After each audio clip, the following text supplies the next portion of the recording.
Bueno, espero que me estéis escuchando bien. El discurso es de tema lingüístico, tampoco es muy difícil, creo yo, pero claro, yo soy lingüista, así que igual a mí se me hace fácil y a vosotros no tanto. Pero bueno, todo el vocabulario os lo puse allí, así que no creo que haya problema con el texto. Así que empiezo. Hola a todos.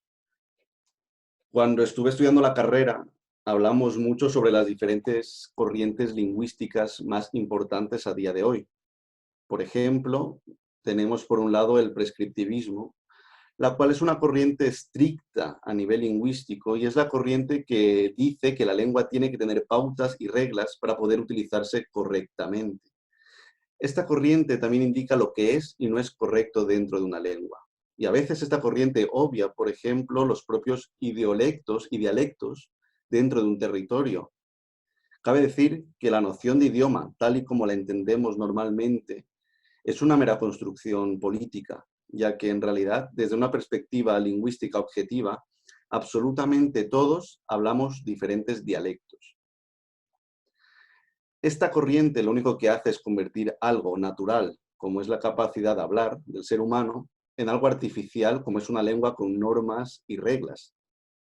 Otra corriente que me gustaría mencionar hoy aquí es el descriptivismo. Esta corriente describe y no prescribe.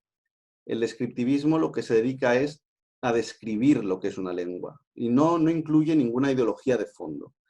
Esta corriente solo se dedica a analizar la lengua, a ver cómo es su fonética, su morfología e intenta no lanzar juicios de valor en sí.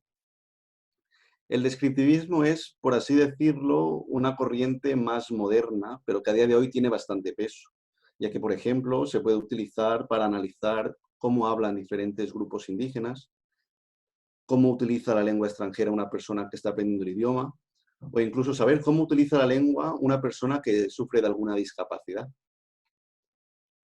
Hoy también me gustaría hablar un poco sobre el determinismo. El determinismo es una corriente ya anticuada, que nos dice cómo las personas que hablan diferentes lenguas, como lenguas maternas, tienen diferentes procesos de pensamiento. ¿Qué es lo que quiere decir todo esto?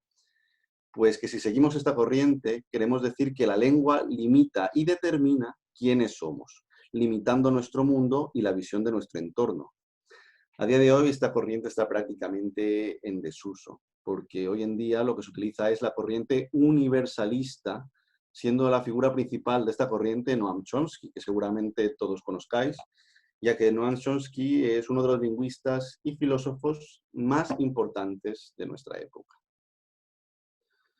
Hoy también me gustaría hablar sobre el universalismo, como ya mencioné anteriormente. El universalismo indica que todos los seres humanos nacemos iguales. Y como nacemos iguales, no nos vemos limitados por las lenguas que hablamos, como lo decía el determinismo, ya que las lenguas, absolutamente todas, según esta corriente, cuentan con los denominados universales lingüísticos. ¿Y qué es un universal lingüístico? Un universal lingüístico es un elemento que se encuentra en todas las lenguas sí o sí. Os voy a dar varios ejemplos para que os hagáis una mejor idea. Un universal lingüístico puede ser, por ejemplo, el concepto de complemento directo y complemento indirecto. Todas las lenguas tienen que tener esa noción sí o sí. Otro ejemplo, por ejemplo, bastante claro, es la capacidad dentro de una lengua de construir oraciones subordinadas. Todas las lenguas tienen que tener esta capacidad en principio. Pero a veces encontramos algunos problemas porque no siempre esto es así. Parece que a veces tenemos algunas excepciones que no deberían serlo. Hoy quiero hablaros sobre una lengua que es una excepción, una lengua que contradice todo lo que se pensaba de las lenguas y que ha suscitado un gran debate dentro del mundo lingüístico. Hoy quiero hablaros en relación con esto del pirajá. Para hablar del pirajá también tenemos que hablar de Daniel Everett, un lingüista y misionero estadounidense. ¿Qué es lo que hizo este lingüista? Pues este lingüista y misionero estadounidense se atrevió a contradecir al gran Noam Chomsky, afirmando que las lenguas sí que nos limitan. Daniel Everett es parte de la corriente del relativismo lingüístico, la corriente que dice que la lengua moldea nuestra percepción del mundo. Hablemos ahora un poco sobre el pirajá. Esta lengua es el principal objeto de estudio de la investigación de Daniel Everett. el pirajá es una lengua que se habla en la Amazonía brasileña y solo la habla un pequeño grupo de indígenas de 200 miembros escondidos en la inmensidad de la selva brasileña. Esta lengua tiene características que la hacen presuntamente única. ¿Por qué digo presunta? Pues presunta porque esto debería ser imposible, ya que según Chomsky, la corriente más aceptada a día de hoy, que es el universalismo, todas las lenguas deberían compartir sí o sí ciertos universales lingüísticos, pero que esta lengua no tiene. Os voy a dar algunas características de esta lengua para que veáis lo que la hace única, entre comillas, y que no debería ser así. El pirajá es la única lengua en el mundo que supuestamente no tiene noción de pasado en sí misma. ¿Qué quiere decir esto? Pues que los hablantes de esta lengua solo son capaces de hablar de lo que les ha pasado a ellos dentro de su tiempo de vida. Nunca hablan de hechos históricos anteriores a lo que recuerden ellos o a su vida. Esta característica fue la que hizo que Daniel Everett perdiera su fe. Ya os he dicho que era misionero y más bien su objetivo principal cuando se encontró con esta tribu no era un interés lingüístico, sino un interés religioso. Quería convertirlos al cristianismo y que creyera en Dios. Pero ¿qué es lo que pasó? Que le fue absolutamente imposible. Porque, vamos a ver, ¿cómo le explicas a una tribu que no tiene nociones de pasado que alguien murió por ellos y por sus pecados hace más de 1000 años? Imposible fue explicarles esto. Otra característica es que supuestamente el pirajá es la única lengua que no tiene palabras para los colores.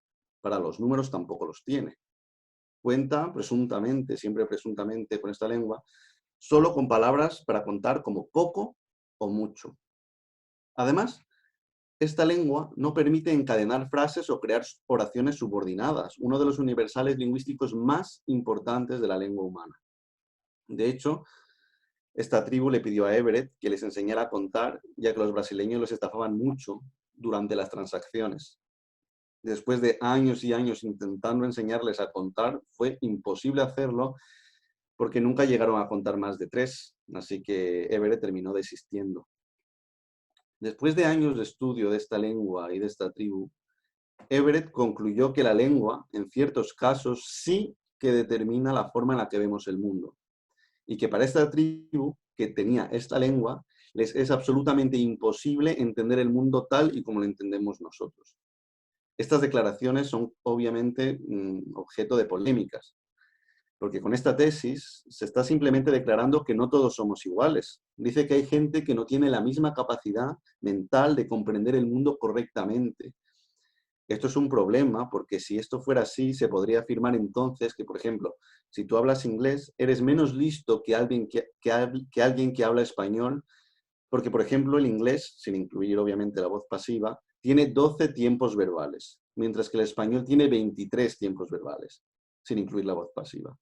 Lo que nos permitiría, si seguimos la teoría relativista de Daniel Everett, ver el mundo de una manera más compleja y profunda y, por ende, pues mejor. Chomsky señala que esta visión de Everett es una visión un tanto racista, ya que a veces se utiliza el relativismo para indicar que un país es mejor que otro simplemente por la lengua en la que hablan. Y esto, por ejemplo, ya lo hizo la Alemania nazi en su tiempo. A veces también se utiliza esta teoría para denigrar a otros grupos, diciendo que sus lenguas son más sencillas, ignorando así muchos otros factores lingüísticos.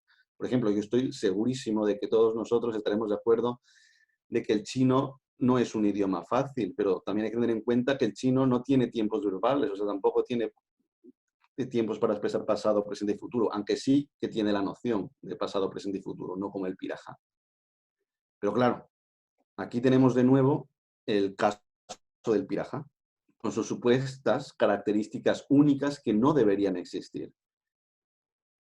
Así que bueno, para despedirme de este discurso, me gustaría que os hagáis una pregunta. Me gustaría saber si sois más chomskistas, diciendo que la lengua no limita vuestro mundo, o si sois más everistas, afirmando que la lengua es vuestro mundo. Muchas gracias.